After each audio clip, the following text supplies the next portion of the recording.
Assalamualaikum warahmatullahi wabarakatuh. Nama saya Fistalia Nurrahma dengan NIM 20103040106 dari kelas Filsafat Hukum C. Di sini saya akan menyampaikan resume mengenai hukum dan moralitas. Pengertian hukum. Ahmad Ali menyatakan hukum adalah seperangkat norma tentang apa yang benar dan apa yang salah yang dibuat serta diakui eksistensinya oleh pemerintah dengan dituangkan baik dalam aturan tertulis atau peraturan maupun tidak tertulis yang mengikat dan sesuai dengan kebutuhan masyarakatnya dengan disertai sanksi bagi pelanggar aturan tersebut. Hukum harus mencakup 3 unsur, yaitu kewajiban, moral, dan aturan. Istilah moralitas kita kenal secara umum sebagai suatu sistem peraturan-peraturan perilaku sosial atau etika hubungan antar orang. Kemudian moralitas. Istilah moralitas kita kenal secara umum sebagai suatu sistem peraturan-peraturan perilaku sosial atau etika hubungan antar orang.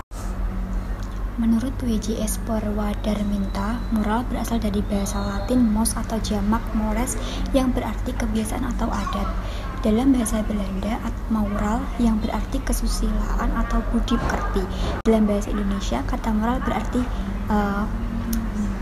akhlak atau kesusilaan yang mengandung makna tata tertib batin atau tata tertib hati nurani yang menjadi pembimbing tingkah laku batin dalam hidup.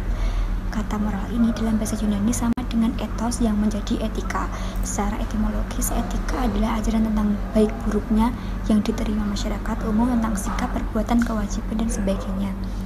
Moral secara eksplisit adalah hal-hal yang berhubungan dengan proses sosialisasi individu. Tanpa moral, manusia tidak bisa melakukan proses sosialisasi. Hubungan hukum dan moralitas. Hubungannya sangat erat sekali, di mana tujuan hukum ialah mengatur tata tertib hidup masyarakat sesuai dengan aturan hukum yang berlaku. Sedangkan moral bertujuan mengatur tingkah laku manusia sesuai dengan tuntutan nilai-nilai moral yang berlaku di masyarakat. Perbedaan antara hukum dan moral. Menurut K. Burton, hukum lebih dikodifikasikan daripada moralitas. Keduanya mengatur tingkah laku manusia, tetapi hukum sebatas lahiriah saja, sedangkan moral juga meliputi sikap batin seseorang. Kemudian sanksi yang berkaitan dengan hukum berbeda dengan sanksi yang berkaitan dengan moralitas. Hukum didasarkan atas kehendak masyarakat dan kehendak negara, sedangkan moralitas berdasarkan atas norma-norma moral yang melebihi pada individu dan masyarakat. Kemudian menurut Gunawan Satyarja, dari dasarnya hukum memiliki dasar yuridis, sedangkan moral berdasarkan hukum alam. Yang kedua, dari otonominya hukum bersifat heteronom, sedangkan moralitas bersifat otonom.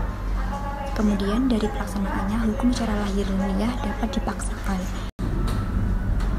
Dari sanksinya hukum bersifat yuridis, moral berbentuk sanksi kodrati batiniah. Kemudian dari tujuannya, hukum mengatur kehidupan manusia dalam kehidupan bernegara, sedangkan moral mengatur kehidupan manusia sebagai manusia. Kemudian yang terakhir, dari waktu dan tempat, hukum itu tergantung, sedangkan moral itu tidak tergantung. Jadi dapat kita pahami bahwa hukum itu adalah peraturan baik yang tertulis maupun tidak tertulis, dimaksudkan untuk dipatuhi oleh segenap masyarakat dan memiliki sanksi bagi yang melanggarnya. Sedangkan moralitas itu adalah suatu kehendak manusia yang ingin melakukan sesuatu yang diproses melalui hati nurani. Jika dapat diperhadapkan, maka hubungan hukum dan moralitas ini ketika tidak dikaitkan satu sama lain, maka akan menjadikan hubungan hukum dan masyarakat tidak bisa bertemu atau tidak cocok untuk dijalankan, karena hukum kalau dipisahkan dengan moralitas akan menjadi hukum yang jahat bagi masyarakat. Begitu pula moral dan hukum ketika tidak dikaitkan, maka masyarakat tidak akan tertib. Demikian yang dapat saya sampaikan, kurang lebihnya saya mohon maaf. Wassalamualaikum warahmatullahi wabarakatuh.